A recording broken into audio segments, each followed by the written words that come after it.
Hey guys, I'm MB, founder of underdogchance.com, and in this video I will share all my NHL betting model projections, and today I also have one 2-unit qualified bet. So I project my odds, I compare my odds with bookmakers odds, and with the Kelly criterion formula I calculate so-called value or discrepancy.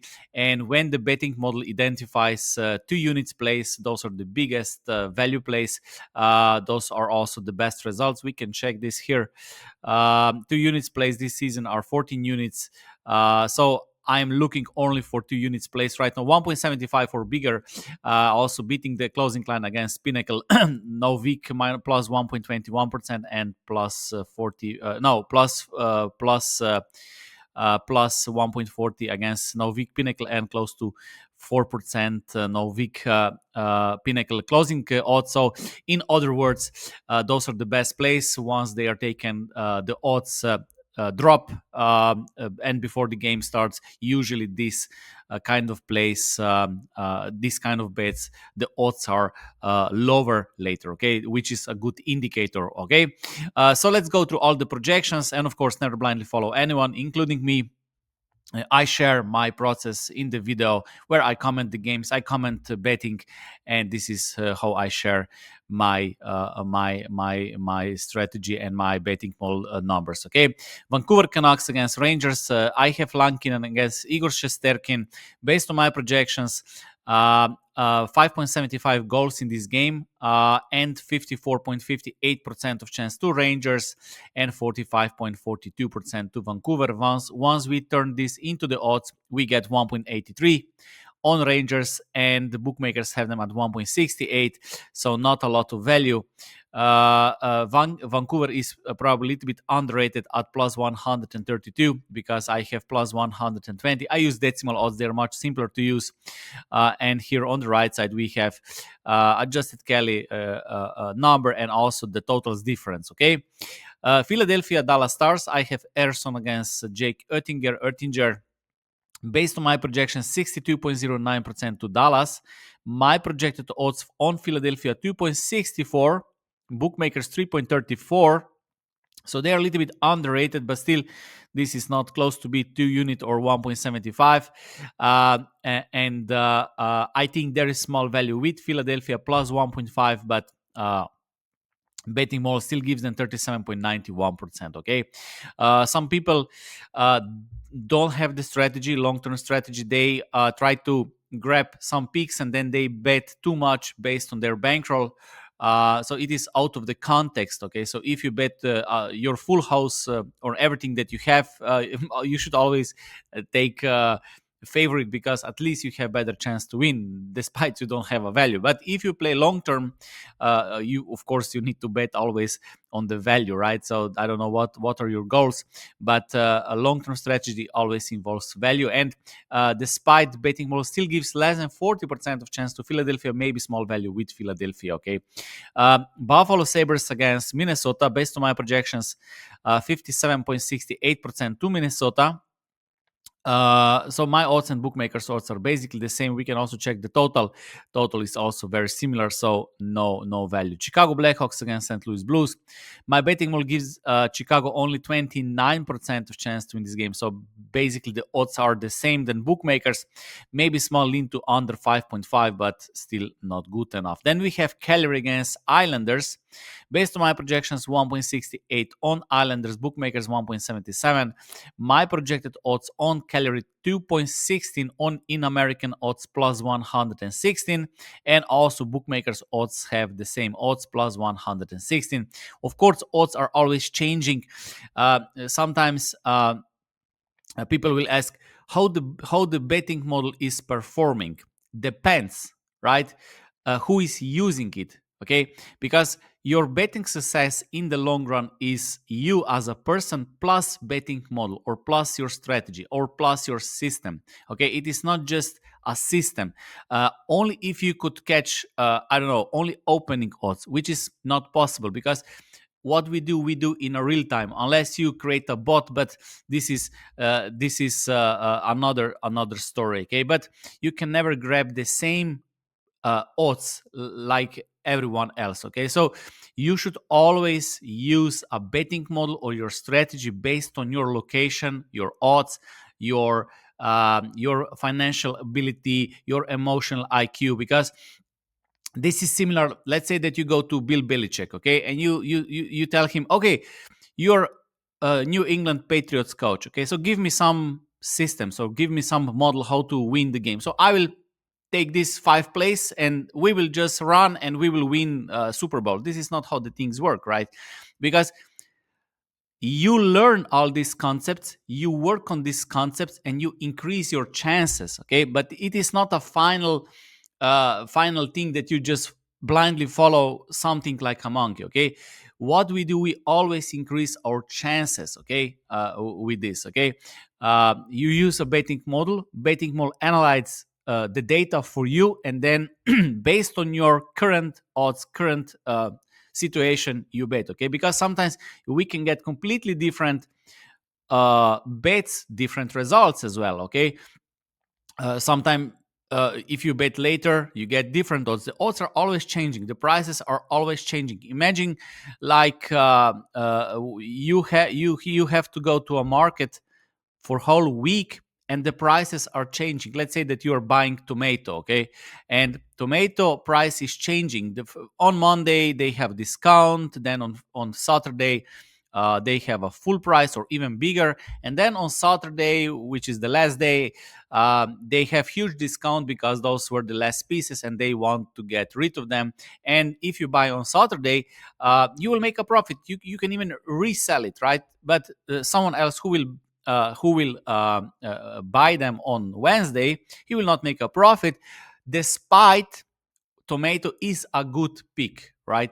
Based on your analysis, you need to buy tomato. So this is just simple explanation. It is similar here, okay? Betting models simply help you to analyze data to identify value bets, okay, and then depends what kind of bookmaker you have, what kind of information you have to input. We can I saw someone who was using my betting model and he didn't even check the lineups. He didn't even change the lineups. So, and he shared the model with me and he didn't even check the lineups, right? So you need to use a betting model as your help, not just blindly following. If there would be a system that would be 100% guaranteed, 100% sure, then we would create one thing and everyone would duplicate it and replicate it, and then we would all be billionaires, okay. This is not how the things work, okay. Betting model is always your weapon, okay, but what you do with the weapon, it all depends on you, okay. So successful betting is always personal transformation plus betting model or plus system, okay. It is not just, that's why I always talk so much about mindset. That's why I also have huge topic in my masterclass about mindset, because mindset is very important. I can give you the betting model. I can even make analysis. I can open subscription. I don't know, and I will make analysis. I will make the best analysis. I will calculate probabilities. I will do everything, but if you don't transform as a person, you will fail, okay. So I cannot change anyone as a person, okay. This is the hardest thing, is becoming a person who can win at sports betting. It is not a system, it is not a betting model, it is not. I see people don't read information, they miss details, they make all kind of mistakes. So how you change such a person, okay. This is much more important thing, okay. um, Even if I want to play for New England Patriots, okay, Bill Belichick will tell me, okay, you can learn that, I don't know, that play, okay, I don't know, but how you will fight, how you will grind, how you will transform, that you come every single day on a training. This is the hardest thing, okay. Not understanding that one play, right. This is very simple, okay. The hardest thing is to become a person who can actually win, okay, who can show up every single day, who can go through the struggle, who can go through hard times. Because many times I see people, they start betting after 100 bets. If the numbers are not green, then they go away for 3 months. They come back. Okay, this is not how the things work. Okay. Because in sports betting it is most important that you show up every single day, do analysis every single day, because then you get better every single day with numbers, with analysis, with research. You pay attention to the details, you get comfortable with betting models, with analysis, with spreadsheets and so on, and then you can make better decisions. Okay, and this is the heart of betting analysis, and the heart of predictions, and heart of successful betting are betting models. Okay, because with betting models you can analyze large sets of data which would not be possible otherwise. Okay, but still, if I give a betting model to my daughter or to monkey, or I don't know, and he just wants to blindly type and he doesn't do anything else, it will not work probably. Okay, because it is a little bit more complex, we have different location, everything. Okay, so I just shared the numbers. Okay, um, Carolina, Los Angeles, based on my projections, 51.26% to Los Angeles, so close to 50-50 game. Also, my numbers show the same, maybe small lean to over 5.5. Okay, Florida, Washington, based on my projections, 51.28% of Florida. Again, very similar numbers, close to 50-50 here, also close to 50-50. When it comes to total, again, maybe lean to over 5.5 if you get good odds. Then we have Tampa Bay Lightning against Utah. Based on my projections, again, 50-50 game. Bookmakers have Tampa as a small favorite, so maybe small lean with Utah at home. Then we have Colorado against Montreal.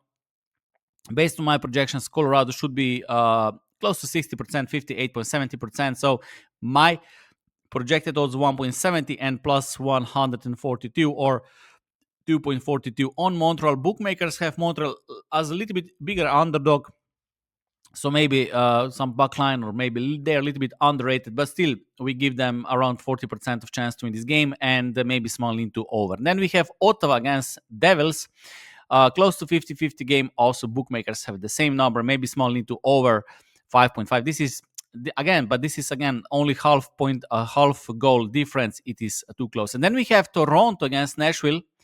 I have Nashville as a small favorite, and the bookmakers have them as an underdog, and this is my 2-unit play. Okay, so this is so I intentionally use, of course, expected goals, and then I use intentionally my own settings where I'm targeting the situations. And for now, in this situation, Nashville is playing currently better than their results show. Okay, this is why we use expected goals instead of actual goals, because expected goals will tell us much more about how team actually plays, how they play, and then we can expect that they will play better. Okay, and some other teams might play worse than they results show currently. Okay, this is in a very simple term. And currently Nashville at plus 144 is a value for me. This is the play of the day. Okay, Nashville Predators money line plus 144. It is 2-unit play, and as I said, those 2 units plays are 14 units this season, and beating the closing line against Pinnacle. So those are the best qualified bets. At the start of the season, when I started tracking results, I was doing from adjusted Kelly 1.5, and 2. And later I saw that the discrepancy was not good, not big enough. So I went with a little bit more bigger selection. Okay, more being more selective, and 2 units plays are the best place using this betting model. Of course, once you have the betting model, once you have the probabilities, then you check your bookmakers odds, use the correct lineups, and then you can identify the best place. And of course, this is very useful for those who follow NHL and use common sense, of course, as well. So this is then a win-win situation. Detroit Red Wings against Vegas Golden Knights, based on my projections, 1.71 on Vegas, bookmakers 1.49. So maybe Detroit is a little bit underrated, but those are two close numbers. Seattle Edmonton, based on my projection, Edmonton 1.5, bookmakers 1.6.